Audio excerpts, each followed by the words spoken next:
सांगतो की शेवटी जे घडत आहे, जे घडणार आहे ते घडणारच आहे.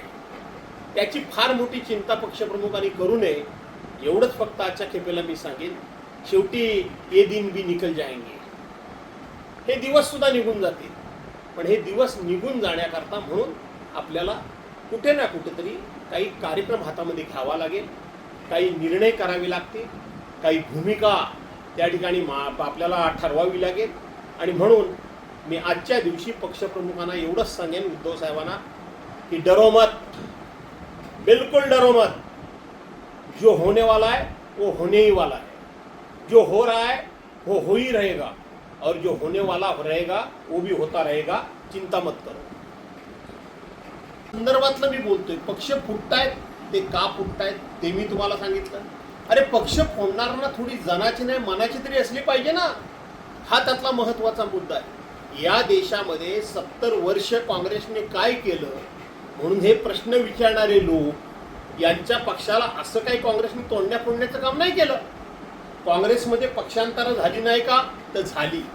पण ती पक्षांतरं होत असताना छोटे मोठे पक्ष संपवूनच टाकायचे आहेत आम्हाला, आणि फक्त आम्हालाच फक्त या देशामध्ये राहायचं आहे, अशा एका दुष्ट हेतून काँग्रेसने अशा पद्धतीनं कुठलाही पक्ष संपवण्याचं काम केलेलं नाही, हे लक्षात घ्या. आणि म्हणून ओम बिर्लांना काय कोणी पत्र दिलं हे माझ्या दृष्टीनं गौण आहे, माझ्या दृष्टीनं गौण आहे. तुमची एक हाती सत्ता असताना सुद्धा तुम्ही ज्या पद्धतीनं वागताय हे लोकशाहीला मारक आहे. हे डॉक्टर बाबासाहेब आंबेडकरांच्या घटनेला अभिप्रेत नाही. पक्षांतर्गत बंदी विरोधी कायदा पूर्णपणे पायदळी तुडवून टाकलेला आहे. मला तर वाटतं, माझं आव्हान आहे की या सरकारला, की हा पक्षांतर्गत बंदी विरोधी कायदा तुम्ही संपवूनच टाका, हा कायदाच रद्द करून टाका. मगच खरी देशामध्ये मजा येईल. कोण कुठे जातोय आणि कोण कुठे जातोय हे कळेल. आणि म्हणून आपल्याला हा मी मोठा नाही तर देश मोठा आहे हे फक्त तोंडानं बोलून चालणार नाही. तोंडानं फक्त राष्ट्र प्रथम, तुमच्या ह्या अशा कृतीनं, तुमच्या ह्या अशा निर्णयानं राष्ट्र टिकणार आहे का, राष्ट्र प्रथम राहणार आहे का? तुमचा पक्ष फक्त प्रथम, पण तो पक्ष सुद्धा राष्ट्र जर असेल तर तो पक्ष टिकेल, नाही तर टिकणार नाही, असं माझं स्पष्ट मत आहे. पक्षाचे नेते म्हणून पुन्हा एकदा पक्ष जो फुटीचे उमेदवार होते जवळपास 6 खासदार ते आता वेगळा गट स्थापन करत आहेत, वेगवान हालचाली सुरू आहे. असं आहे की गेली 1.5-2 वर्ष सातत्यानं उद्धव बाळासाहेब ठाकरे यांचा पक्ष फुटणार. उद्धव बाळासाहेब ठाकरे यांच्या पक्षाचे खासदार हे वेगळा गट स्थापन करणार, ते अन्य कुठल्या तरी पक्षात सामील होणार, अशा प्रकारची सातत्यानं अफवांची राळ ही गेले 1.5 वर्ष त्या ठिकाणी उठवण्याचं काम सातत्यानं सुरू आहे. अर्थात हे काम सुरू आहे तर त्याच्यामध्ये किती खरं किती खोटं हा जरी भाग असला तरी सुद्धा ज्यांच्या नावानं या पक्षफुटीची संदर्भातली चर्चा होते त्यांनी थोडी जनाची नाही मनाची बाळगली पाहिजे, असं माझं स्पष्ट मत आहे. याचं कारण असं आहे की शेवटी आज तुमची केंद्रामध्ये सत्ता आहे, देशामधल्या जवळजवळ 22 राज्यांमध्ये सत्ता आहे. एवढे तुम्ही सत्ताधीश असताना शेवटी समाजामध्ये क्रेडिबिलिटी काही नावाची एक गोष्ट असते, ती तुमची कितपत या ठिकाणी शिल्लक राहते या विषयामध्ये. आज हा पक्ष फोडणार, उद्या तो पक्ष फोडणार, परवा तो पक्ष फोडणार.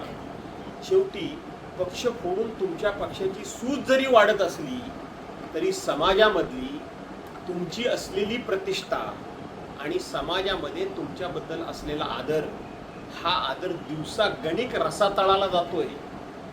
आणि ही लोकशाही आहे. या लोकशाहीमध्ये कधी काय घडेल हे सांगता येणं कठीण आहे.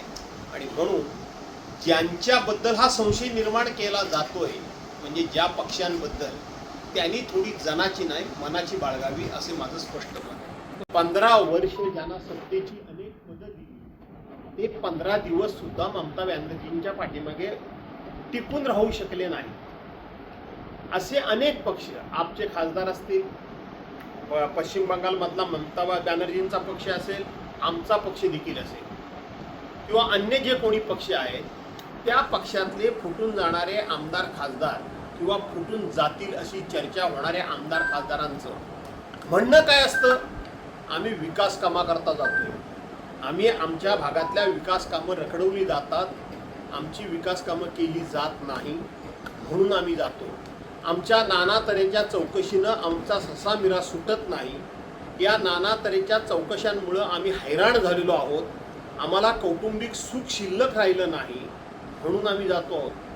यातला एक तरी असा पक्ष किंवा एक तरी फुटून जाणारा जो कोणी आमदार खासदार आहे तो असं म्हणतोय का की आम्ही ज्या पक्षामध्ये जातोय त्या पक्षाची आयडिओलॉजी आम्हाला मान्य आहे, त्या पक्षाची विचारधारा आम्हाला मान्य आहे, त्या पक्षाचं नेतृत्व आम्हाला मान्य आहे, त्या पक्षाच्या नेतृत्वाचा जनाधार आम्हाला मान्य आहे, असं कोण म्हणतं का?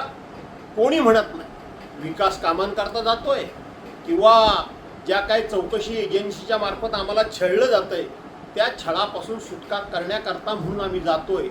काही लोकांनी सांगितलं की जेलपेक्षा भाजपा बरा, काही लोकांनी सांगितलं की निवांत झोप लागायची असेल तर तिकडे गेलेलं बरं. याचा अर्थ कोणीही विचारधारेमुळे जात नाही आहे, तर केवळ आणि केवळ छळवादापासून आपली सुटका व्हावी. मग ती मतदारसंघातल्या कामांची असेल नाही तर वैयक्तिक चौकशांची असेल. या छळवादाला कंटाळून लोक जात आहेत, याचा विचार कोण नाही तर ह्या देशातल्या जनतेनं करावा असं मी आव्हान करतो.